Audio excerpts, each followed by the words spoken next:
some noise for Orange Juice and a Blunt.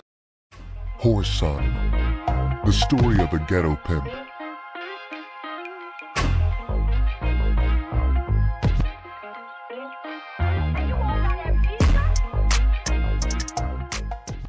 Civilian clothes. From there, we were marched to 7 Block, a place in Jackson Prison that was used for quarantine. We were isolated from the rest of the prison population. We stayed in quarantine from 1 to 3 months, waiting to find out where we would be sent. I stared around the large brick building with trepidation. It was 4 floors high, and on each gallery there were single cells. As I followed my guard up to the 3rd gallery, I noticed most of the cells had men in them. The men whistled at us as we passed. Some of them made smooching sounds with their lips. At first, it was unbelievable to me. The thought of spending the next few years locked up in one of these cages was beyond my comprehension. The guard stopped and opened one of the cages with his key. He waited impatiently until I walked in. Then he slammed the door behind me. As I sat down on the small cot in the cell, I realized for the first time what prison meant. This was the big house, and I had made it at the ripe old age of 17. As I lay there on my bunk, staring up at the ceiling, I counted on my fingers how many years I would have to do. Since it was then 1957, I figured the soonest I could get out would be sometime in the early 60s. Since there was no getting around it, and I would have to serve the time, I made my mind up at that moment that I wouldn't take any shit from anyone. I knew there was only 2 kinds of people in prison. Either you were a man, or a punk, or too old to have to worry about it. Since I was so young, I knew I would have to worry about it. So I made up my mind to be one of the pushers, and not one of those that got pushed. The first weeks in prison I spent receiving blood tests and shots. After that, we were given lectures on prison life and constant warnings not to borrow anything from other inmates. We were let out of our cells to eat 3 times a day, then put back in and locked up. The only time we were allowed out was when we were on call or taking a shower at night. Once a week, we were allowed to see a movie. Then they broke all the doors and we were let out to go downstairs and sit in the dining room. We had to remain silent at all times during this outing, but the men and young boys quickly learned how to talk without their lips moving. At the movie, when the lights went out, it became a whorehouse.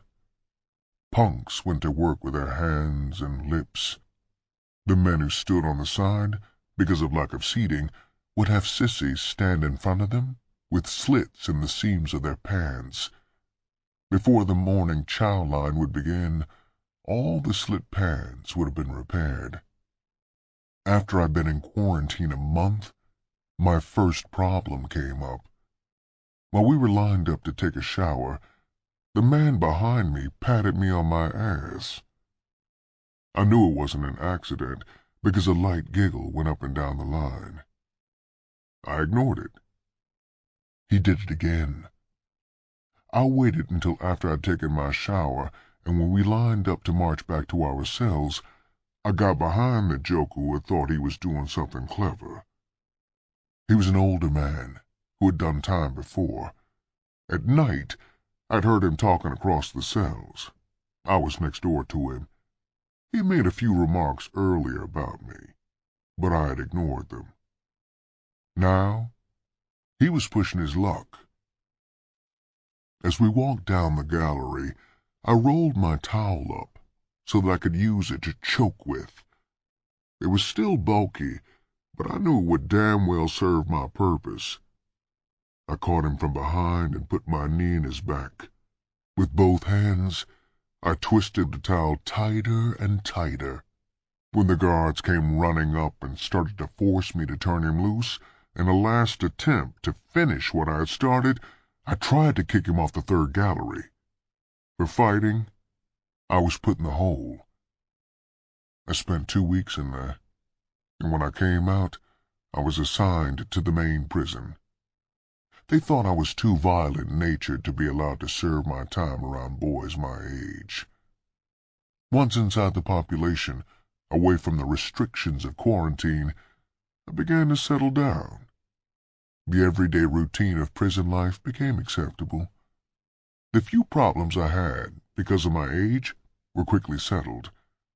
The rumor that I would not only fight, but kill, if necessary, gave the dogs room for thought. There were too many soft marks inside the wall for them to go out of their way for me, and then I was considered a dog myself. The days ran into months, then the months into years. Boots and I corresponded with each other all the way through her prison bit. After her release, it was another story. When she sent me $10, I sent it back.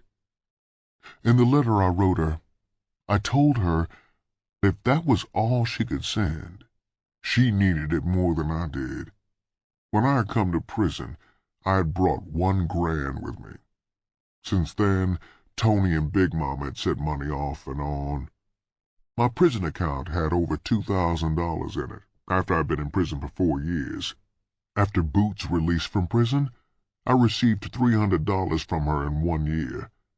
With the arrival of Abe in prison, I found out that Boots had chose Tony.